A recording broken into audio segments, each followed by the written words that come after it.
Niini nga video atong pagahisgutan ang word nga Genesis o ang pinakaunang libro diha sa Biblia.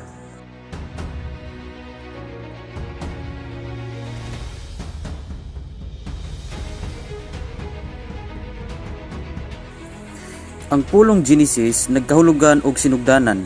Ang basahon naghisgot mahitungod sa pagbuhat sa langit ug sa yuta, sa sinugdanan sa tao, sa sinugdanan sa sala o sa sinugdanan sa pag-antos dinhi sa kalibutan. Naghisgot usab kini mahitungod sa paagi sa Dios sa pagdumala sa katawhan. Ang basahon sa Genesis mahimong bahinon sa duha. Ang kapitulo 1 hangtod kapitulo 11 ang pagbuhat sa kalibutan ug ang unang kasaysayan mahitungod sa mga tao.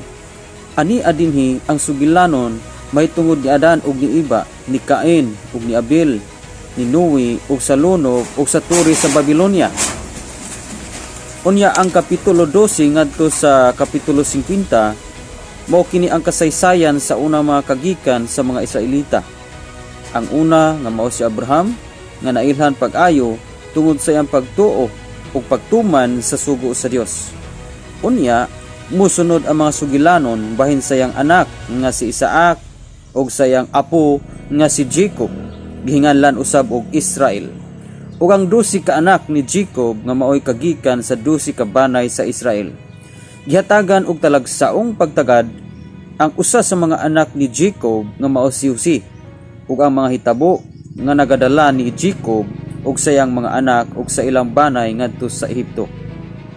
Samtang kining maong basahon naghisgot og mga sugilanon mahitungod sa mga tao, ang labing mahinungdanon sa tanan mao nga naghisgot kini bahin sa mga nahimo sa Dios. Nagsugod kini diha sa pag-ila nga ang Dios mao'y naghimo sa langit ug sa yuta ug unya gitapos sa usa ka saad nga ang Dios magpadayon sa pag-atiman sa iyang katawhan.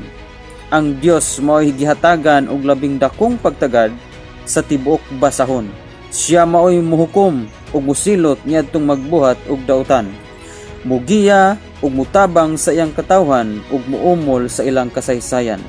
Kining karaang basahon gisulat aron pagsaysay sa sugilanon mahitungod sa pagtuo sa usa ka katawhan ug pagtabang aron nga ang maong pagtuo magpabiling buhi. So ang word nga Genesis mga kaigsuonan gitawag kini sa English og seed plot. Mao kini ang sinugdanan tungod kay diha nagsugod ang mga kabuhatan sa tanang tanom, mga hayupan og sa tanang makita nimo sa kawanangan. Ingon man sa tanang heavenly bodies sama sa bulan, bituon ug adlaw. So diha gisigutan ni mga pulong nga mao kini ang pinakauna sa tanang basahon ug mao kini ang kahulugan sa word nga Genesis. Sumala sa akong nakalap nga mga pagtuon, mao kini ang kahulugan sa word nga Genesis o sinugdanan, and hopefully aduna tay mga nakutlo nga maputulunan nga nakuha nining mao nga video. Daghang salamat. To God be all the glory.